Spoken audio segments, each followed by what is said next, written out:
this year. Still, John Mahama, why you confused? Why you confused? Very when you political dementia. Political dementia. When you political dementia, not draining the BBS, so until I hear about ODD attempt or say, got why you campaign crown. I was a Ghana for Sumuno, or my to say India for. I said, I could get Drogo India, the day Ghana for. What I say? Say, I could get Drobinia, the here India for now. A Druba beer.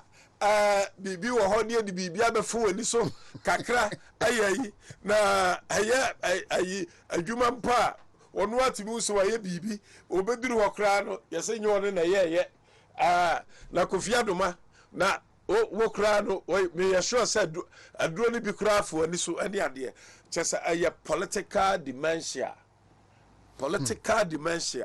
ana ato aye John Dramani Mahama chesa wo hwe enema John Dramani Mahama say all famu nyina no a were frustrated because Ghana for ahunu say onye serious person. What I say, how can so wo say wo 2 billion o fanko say free education mo?